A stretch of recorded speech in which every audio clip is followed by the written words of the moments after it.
ನಮಸ್ಕಾರ. ನಾನು ಜ್ಯೋತಿ ಪುರಾಣಿಕ್. ನನ್ನ ಚಾನೆಲ್ ಧಾರ್ಮಿಕ ಮತ್ತು ಪೌರಾಣಿಕ ಕಥೆಗಳು. ನಾನು ನಿಮಗೆ ಇವತ್ತು ಅಧಿಕ ಮಾಸದ ಮಹತ್ವದ ಬಗ್ಗೆ ಹೇಳುತ್ತೇನೆ.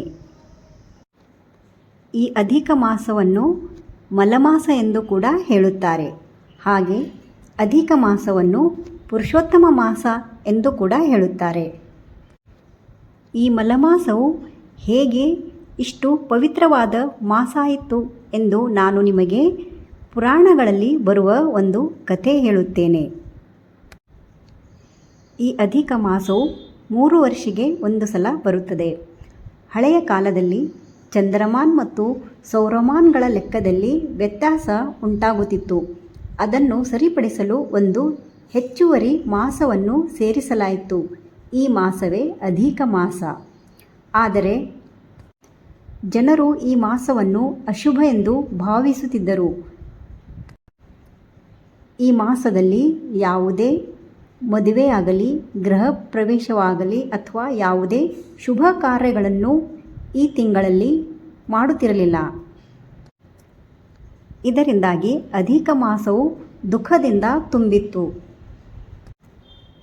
ಎಲ್ಲ ಮಾಸಗಳಿಗೆ ಒಂದೊಂದು ದೇವತೆ ಇರುತ್ತಾರೆ. ಆವಾಗ ಅಧಿಕ ಮಾಸ ಯೋಚಿಸಿತ್ತು, ನನಗೆ ಯಾರೂ ಪೂಜೆ ಮಾಡುವುದಿಲ್ಲ, ಯಾರೂ ನನ್ನನ್ನು ಗೌರವಿಸಿದ್ದಿಲ್ಲ.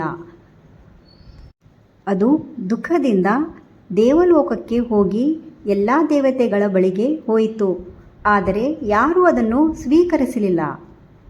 ಅಂತಿಮವಾಗಿ ಅದು ಶ್ರೀ ಮಹಾವಿಷ್ಣುವಿನ ಬಳಿಗೆ ಹೋಗುತ್ತದೆ. ಆವಾಗ ಶ್ರೀ ವಿಷ್ಣುವಿಗೆ ಅಧಿಕ ಮಾಸ ಹೀಗೆ ಕೇಳುತ್ತದೆ, ಪ್ರಭು, ನನ್ನನ್ನು ಎಲ್ಲರೂ ತಿರಸ್ಕರಿಸುತ್ತಾರೆ. ನನಗೆ ಯಾವ ಗೌರವವೂ ಇಲ್ಲ. ನಾನು ಏನು ಮಾಡಲಿ ಎಂದು ದುಃಖದಿಂದ ಕೇಳುತ್ತದೆ. ಆಗ ಶ್ರೀ ಮಹಾವಿಷ್ಣು ದಯೆಯಿಂದ ಹೇಳಿದ್ದರು, ನೀನು ದುಃಖ ಪಡಬೇಡ. ಇನ್ನು ಮುಂದೆ ನೀನು ಅತ್ಯಂತ ಪವಿತ್ರ ಮಾಸವಾಗುವೆ.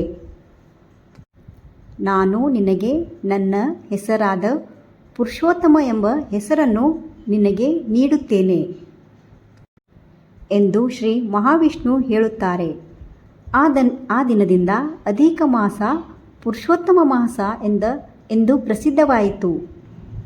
ಹಾಗೆ ಶ್ರೀ ವಿಷ್ಣು ಹೇಳಿದ್ದರು, ಈ ಮಾಸದಲ್ಲಿ ಯಾರು ದಾನ, ಧರ್ಮ, ಜಪ, ಪೂಜೆ ಮಾಡುತ್ತಾರೆ ಅವರಿಗೆ ಅನೇಕ ಪಟ್ಟು ಪುಣ್ಯ ಸಿಗುತ್ತದೆ.